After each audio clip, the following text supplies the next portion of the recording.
Jammu Kashmir assembly elections क्यों नहीं हमने कराए, ये आपने एक प्रश्न पूछा। बहुत इंपॉर्टेंट क्वेश्चन है नीरज जी आपका। हम बहुत कॉन्शियस हैं इस बात से और बीच बीच में आरोप भी लगते रहते हैं। हम वहां गए थे तब भी हमसे लोगों ने कहा कि हमें तो सुप्रीम कोर्ट जाना पड़ा आपसे क्या आपको कहलवाने के लिए कि इलेक्शन कराइए, और आप क्यों नहीं कर रहे हैं। तो पहली बात, आपने इतने समय से क्यों नहीं किया। तो पहली बात मैं सबके सामने ये इसको स्पष्ट करना चाहता हूं कि Jammu and Kashmir reorganisation act was passed in 2019। ये सबको विदित है कि 2019 में Jammu Kashmir reorganisation act pass हुआ। उसमें जम्मू कश्मीर की असेंबली में 107 सीटों का प्रावधान किया गया।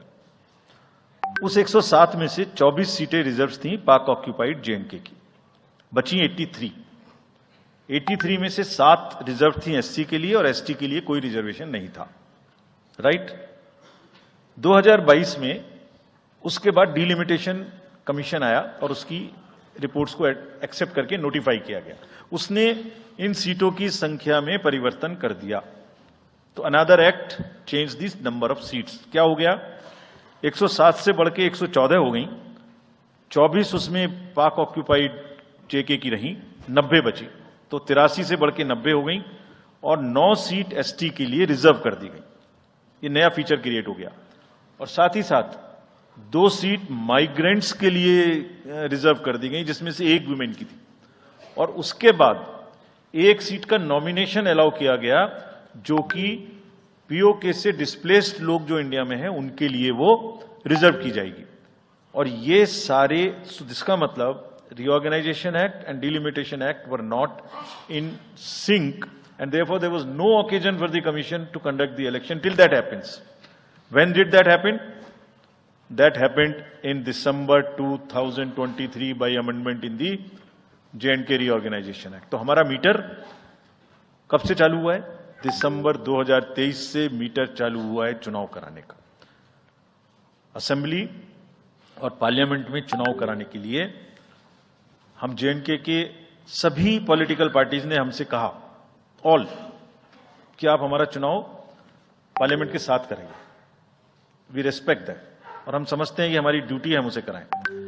सारी एडमिनिस्ट्रेटिव मशीनरी ने टुगेदर एक स्वर में कहा कि सर हम एक साथ नहीं करा सकते। हमने पूछा क्यों, तो उनका आंसर था कि जब असेंबली कॉन्स्टिट्यूएंसी के चुनाव साथ साथ में होंगे तो एक असेंबली में लगभग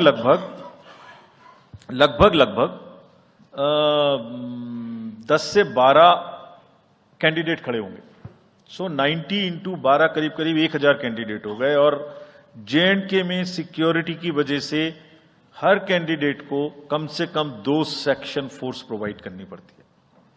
2 सेक्शन फोर्स का मतलब हो गया कि हमें करीब 1000 के बीच में 450-500 लोगों की, कंपनीज की जरूरत और एक्स्ट्रा पड़ेगी। वो इतने बड़े देश में इस समय में सिक्योरिटी रीजंस में प्रोवाइड नहीं था। बट वी स्टैंड कमिटेड कि हम जैसे ही ये चुनाव खत्म होते हैं उसके तुरंत बाद, क्योंकि फोर्सेस की हमारे पास अवेलेबिलिटी हो जाएगी, will do it in 7 phases as was done last time. 7 phases। Phase 1 will start from 20th March notification, 5 days from now, and last date of withdrawal would be 30th March and date of poll would be 19th of April. इसमें phase 1 का schedule एक दिन से हमें 2 बार करना पड़ रहा है। फिर बिहार के लिए वहां एक फेस्टिवल है, तो नोटिफिकेशन की डेट सेम है, लेकिन बस लास्ट डेट ऑफ विड्रॉल हमें 30 मार्च की जगह 2 अप्रैल सिर्फ बिहार के फर्स्ट फेज के लिए करनी पड़ रही है, क्योंकि वहां त्योहार हैं। और 19 अप्रैल को यहां वोटिंग होगी और पूरी कंट्री में 4 जून को काउंटिंग होगी। So phase 1 this will look like this. ये मैप भी हम आपको प्रोवाइड कर देंगे। अभी ये जो येलो पोर्शन है ये ऐसा दिखाई देगा। तो इसमें जो फेज 1 का जो मैप है, इसमें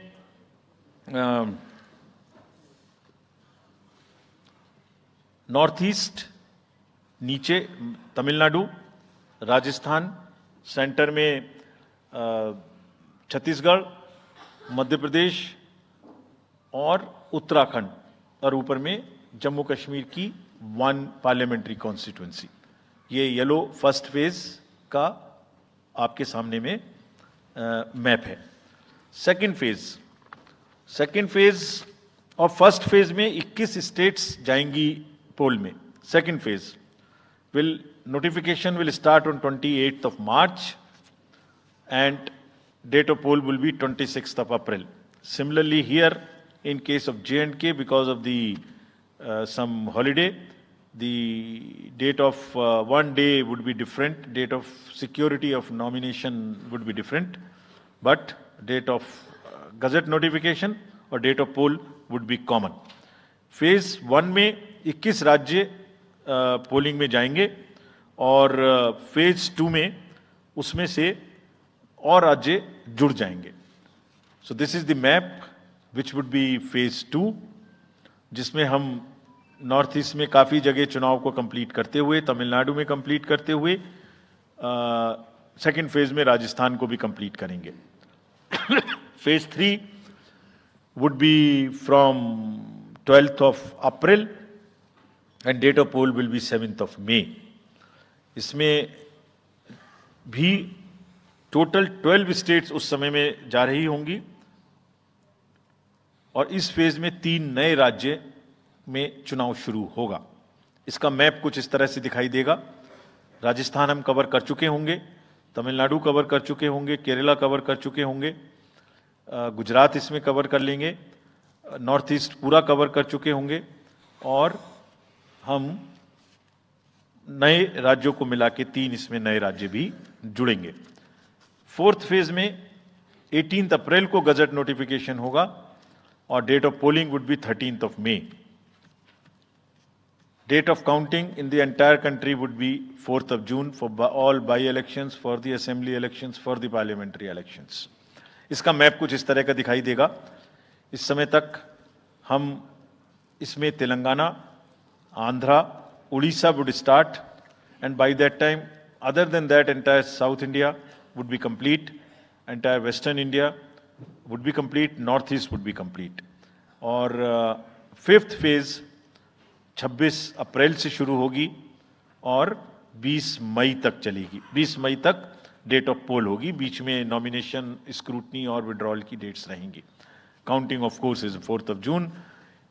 It will look like this, which is in front of you, and phase 5 में 49 constituencies will be going to the poll. Phase 6 में 57 constituencies will go to the poll, starting from the Gazette notification on 29th of April and finishing on 25th of May 2024. इसका map कुछ इस तरह का दिखाई देगा कि मोस्टली यूपी, बिहार, बंगाल, उड़ीसा और साथ में कुछ नॉर्थ का पोर्शन चालू रहेगा। Last phase, 7th phase, notification will be on 7th of May and polling on 1st of June. तो last polling would be on 1st of June and counting on 4th, and इस phase में पूरा पंजाब, हरियाणा भी शामिल रहेगा, Bengal, Bihar, Orissa. This is how the map will look. Yellow denotes the first phase and accordingly the legends are given. We will share this map also with you, ताकि आप इसे अपने साथ रख सकें, इसके हिसाब से देख सकें। ये भी कोशिश की है हमने, और अगर पूरी फेज वाइज हम पिक्चर दें, ये भी एक अच्छी स्नैपशॉट है, जिसमें फेज 1 में 102 कॉन्स्टिट्यूएंसीज, फेज 2 में 89, फेज 3 में 94, फेज 4 में 96, 49, 57, 57. So we'll start with the 102, the largest, slowly come down and finish northeast, move up from the south and finish the western area.